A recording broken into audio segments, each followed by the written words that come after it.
Hello friends, welcome to YouTube channel advice academy. I am Amit Kumar Shami. I hope you are well and healthy. जैसे कि आपको पता है, हम प्रिपरेशन कर रहे हैं ईएमआई 2024 की, जिसमें मैं आपके लिए लेकर आया हूँ जनरल अवेयरनेस के इंपोर्टेंट क्वेश्चंस की सीरीज। पार्ट 1 एंड 2 हो चुका है, पार्ट 3 पर हैं हम।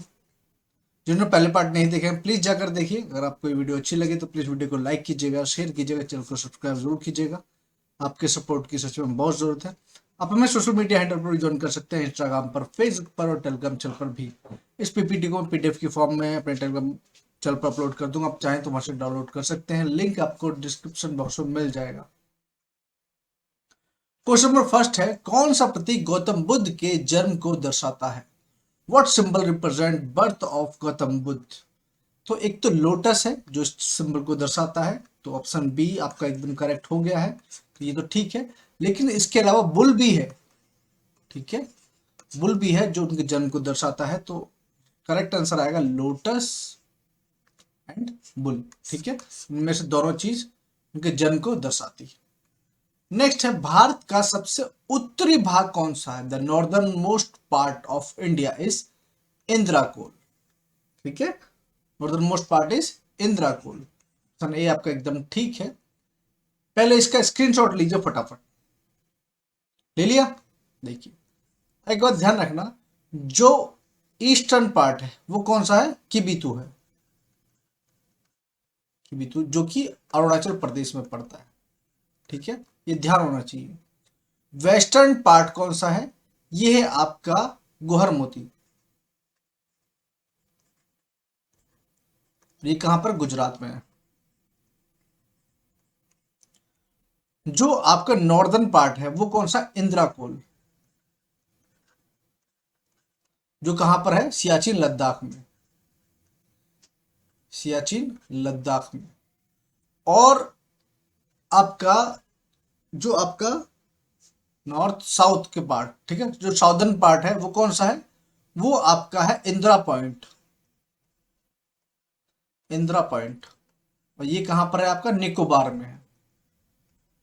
ठीक है, निकोबार में। तो ऊपर इंदिरा कोल, नीचे इंदिरा पॉइंट, इधर किबितू और इधर गुहरमोती। ध्यान रखना, ठीक है, ध्यान रहेगा। ये चारों आपको पता होना चाहिए, कोई भी आपसे पूछ सकता है।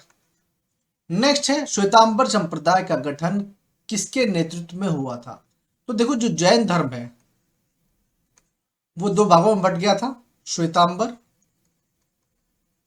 और दिगंबर। ठीक है, तो श्वेतांबर है वो जो स्थूल बाहु है या स्थूल भद्र। ठीक है, स्थूल भद्र या स्थूल बाहु। ठीक है, इनको ये बोलते हैं। तो इन्होंने श्वेतांबर का नेतृत्व किया और भद्रबाहु ने दिगंबर का किया। भद्रबाहु ने दिगंबर का किया। तो ये आपको पता होना चाहिए। तो इसका तो करेक्ट आंसर बी है, वो आपको ठीक है, स्थलबाहु। लेकिन अगर आपसे पूछा जाए दिगंबर का तो भद्रबाहु आएगा, और अगर स्थूल भद्र भी लिखा तो भी वही आएगा आंसर। नेक्स्ट है, कुशीनारा या कुशीनगर, जहां भगवान बुद्ध के परिनिर्वाण प्राप्त किया। ठीक है, उन्होंने परिनिर्वाण जहां प्राप्त किया, प्राचीन भारत के निम्नलिखित किस प्रांत में से कहां स्थित है वो? ये है मल में स्थित है। कहां पर? मल में है। मल में स्थित है, ये उत्तर प्रदेश में है। खारवेल।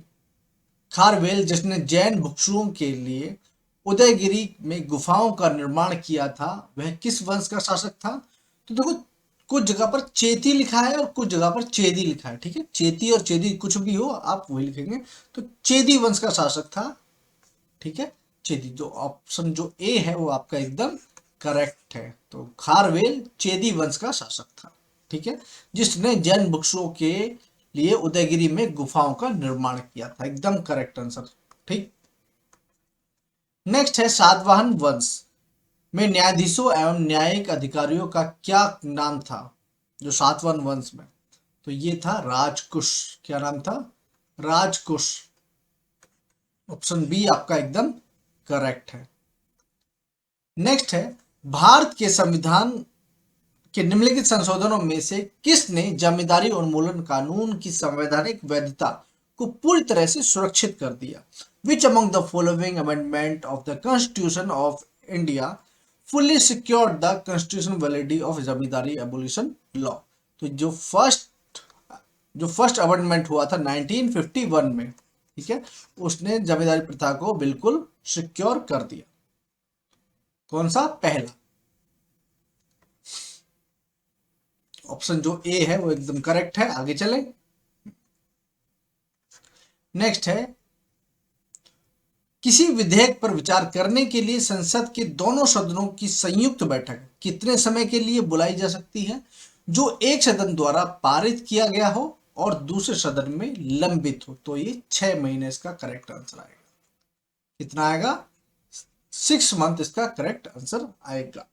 अगर आपको वीडियो अच्छी लग रही हो, क्वेश्चन ठीक लग रहे हो, तो आप प्लीज वीडियो को लाइक कीजिएगा, शेयर कीजिएगा, क्योंकि जितना आप लाइक और शेयर करेंगे वो प्रमोट उतनी ही वीडियो होगी, तभी मुझे कुछ बेनिफिट हो पाएगा। ठीक है, मेरा वॉच टाइम कंप्लीट हो पाएगा, यही आपसे गुजारिश है, कर दीजिए। निम्नलिखित में से किसके आदेश से लोकसभा का सत्र का जो सत्रवाहन है वो किया जाता है? A session of the Lok Sabha is prorogued by order which of the following? तो किसके द्वारा किया जाता है? राष्ट्रपति के द्वारा। ठीक है, बाय द प्रेसिडेंट। ठीक है, प्रेसिडेंट के आदेश से लोकसभा के सत्र का प्रेसिडेंट के आदेश से लोकसभा के सत्र का सत्रावसान किया जाता है।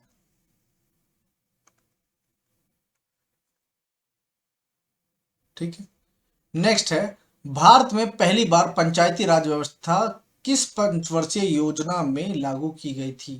तो ये की गई थी दूसरी पंचवर्षीय योजना में। दूसरी पंचवर्षीय योजना में पहली बार पंचायती राज व्यवस्था, ठीक है, लागू की गई थी। तो जो ऑप्शन बी है वो आपका एकदम करेक्ट है, ध्यान रखिएगा। नेक्स्ट है, सर्वोच्च न्यायालय के मुख्य न्यायाधीश को कौन हटा सकता है? तो सर्वोच्च न्यायालय के मुख्य न्यायाधीश को राष्ट्रपति संसद द्वारा, ठीक है, के प्रस्ताव पर हटाया जा सकता है। राष्ट्रपति संसद द्वारा प्रस्ताव पर हटाया जा सकता है। तो इसका करेक्ट आंसर क्या आएगा? इसका करेक्ट आंसर आएगा president on a resolution by the parliament. ठीक है, इसका करेक्ट आंसर सिर्फ पार्लियामेंट भी नहीं हो सकता, president on a resolution of parliament. ठीक, चलो, तो ऑप्शन सी जो आपका एकदम करेक्ट। नेक्स्ट क्वेश्चन की बात करें, ये है, चुनाव में बूथ कैप्चरिंग के संबंध में निम्न कथनों पर विचार करें। ठीक है,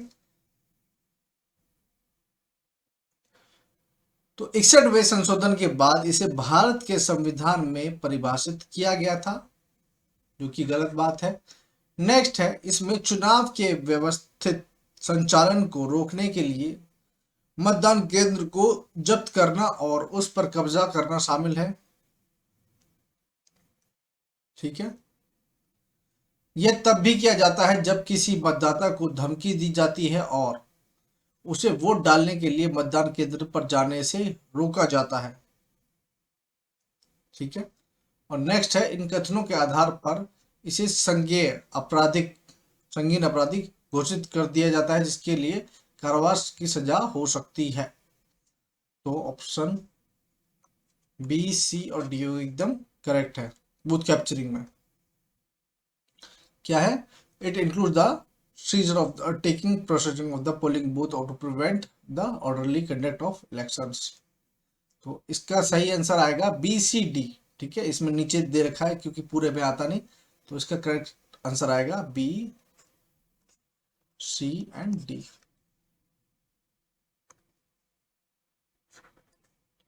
नेक्स्ट है, निम्नलिखित में से कौन भारत का सबसे बड़ा नमक उत्पादक है? कौन है? गुजरात है। कौन है? गुजरात है। ऑप्शन बी आपका एकदम करेक्ट है। नेक्स्ट है, कौन सा भारतीय राज्य भूटान के साथ सबसे लंबी भूमि सीमा साझा करता है? तो कौन करता है? आप देख सकते हैं, कौन करता है? असम करता है। कौन करता है? असम। बी आपका एकदम करेक्ट है। नेक्स्ट है, जो कॉयर इंडस्ट्री है, coir industry is maximum concentrated which among the following state, तो ये कहाँ पर है, केरल में, क्योंकि केरल में सबसे ज्यादा नारियल पाया जाता है, तो नारियल की जो रस्सियां हैं वो भी वहीं पर सबसे ज्यादा बनाई जाती है, केरल में। ऑप्शन ऑप्शन सी एकदम करेक्ट है। नेक्स्ट नेक्स्ट है, निम्नलिखित में से किस राज्य से होकर चंबल नदी नहीं बहती है? कहाँ से होकर नहीं बहती है? गुजरात से होकर नहीं बहती है, ठीक है। उत्तर प्रदेश से होकर बहती है, ठीक है, क्योंकि यमुना की ही ये, ठीक है, सहायक नदी है। तो उत्तर प्रदेश से मध्य प्रदेश से भी होकर गुजरती है, राजस्थान से भी होकर गुजरती है, गुजरात से होकर नहीं गुजरती। तो ऑप्शन डी आपका एकदम करेक्ट है।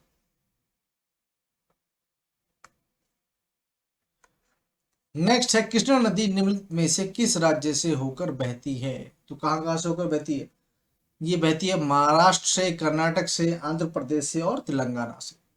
कहाँ कहाँ से कृष्णा रिवर बहती है? महाराष्ट्र से, कर्नाटक से, आंध्र प्रदेश से, तेलंगाना से। तो ऑप्शन बी आपका एकदम करेक्ट है। नेक्स्ट है, which of the following is an instrument for measuring electric charge और इलेक्ट्रिकल पोटेंशियल डिफरेंस? तो ये कौन करता है? ये करता है वोल्ट मीटर। कौन? Volt meter.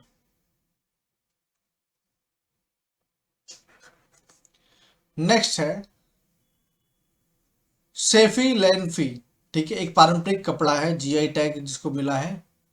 तो कहां पर मिला है जीआई टैग? कहां पर मिला है? मणिपुर में मिला है। कहां पर? मणिपुर में।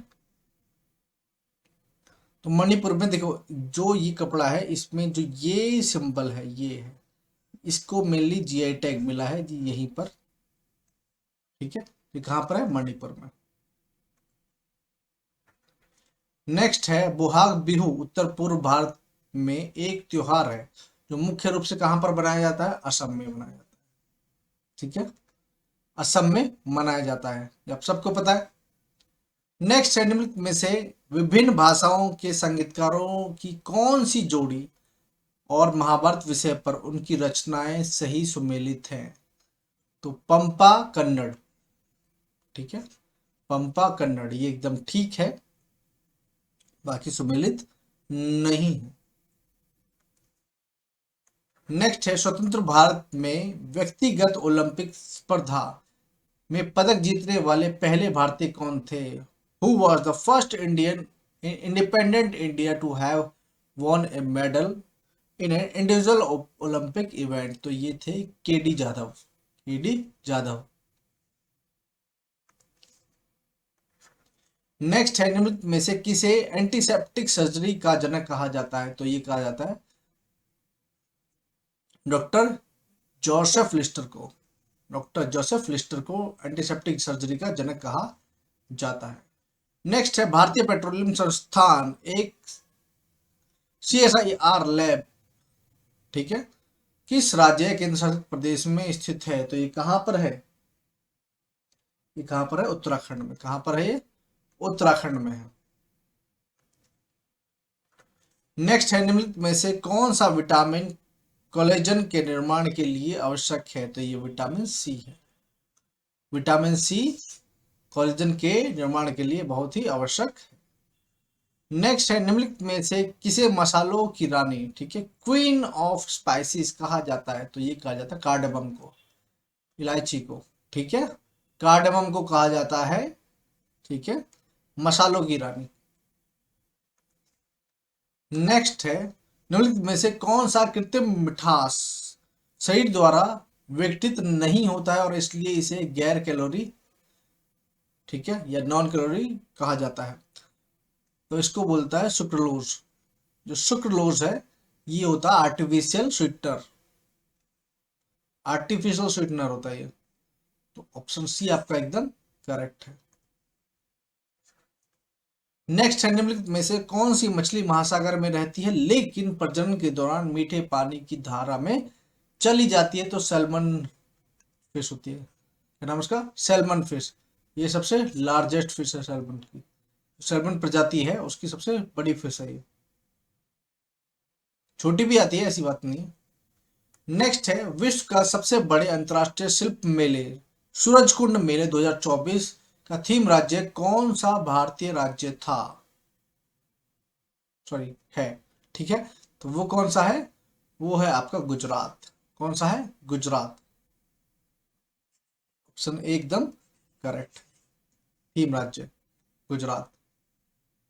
नेक्स्ट है, हाल ही में समाचारों में आए सालेर किला, ठीक है, शिवनेरी किला और पनाला किला किस भारतीय राज्य में स्थित हैं? तो ये तीनों कहाँ पर हैं?